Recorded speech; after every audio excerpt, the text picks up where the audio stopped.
Raw, vulnerable. This is the backstory to how I gained the 200 pounds that led to my obesity, and then how I lost it.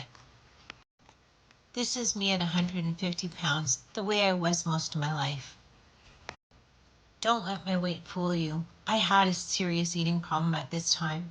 I would binge, and then I would purge by starving myself for 4 or 5 days, or even occasionally using laxatives. We all have our stories. Mine was one of depression after going from one toxic relationship to another in my life. I had a difficult childhood, and I just continued that type of relationship in my adult years. When I had a very difficult breakup, and then my closest friend died, I just lost my food control. I stopped purging. I stopped trying to starve myself to get rid of it, and I just ate. I quickly ballooned up to 350 pounds. I was shocked. I couldn't look in the mirror because I couldn't even believe it was me I was looking at. I was so depressed, I sat on my bed coloring, believe it or not, and eating, hiding the food, keeping the boxes of cookies that I had behind my pillows. I thought nobody noticed, but of course everybody noticed. When you weigh 350 pounds, it's very obvious that you have an eating problem. Mine had gotten out of hand, and I didn't know what to do or who to turn to.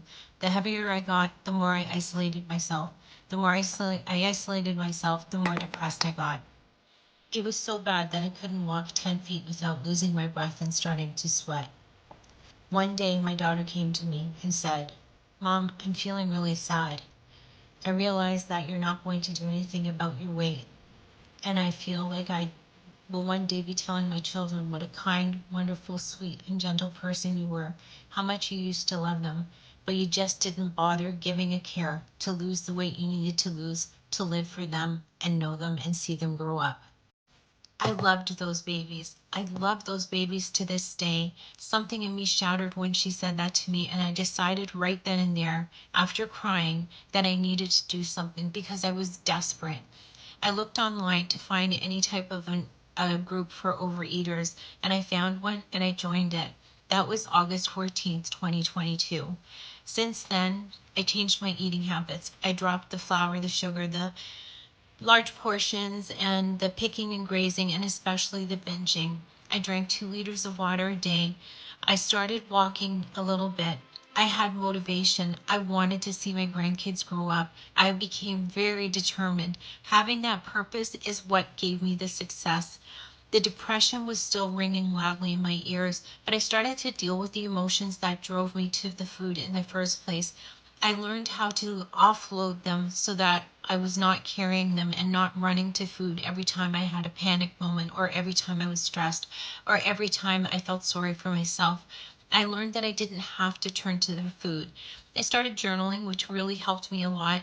I did some crafting. We all have our own path, but mine was journaling and crafting, and it worked for me. Eventually, I incorporated movement. I got a little bit mobile, then more mobile, started walking, then going to the gym. Emotionally, the healing came. It was slow, but it did come. I now have a process that I go through every time I deal with an emotional upset, and they come. Hard days come still. Cravings still come here and there, not often, but once in a while I do feel like turning to the food. But instead, I turn it over and I say, what is it I'm dealing with here? And what's the purpose behind it? And what's the truth behind it? Because most of the time, when I'm feeling sorry for myself, there's actually another perspective that's the true perspective. And I deal with it that way. That's my story and how I lost the weight, and I hope it helps you. If it resonates with you and you're looking to start your own weight loss journey, feel free to reach out to me. I'd love to help you.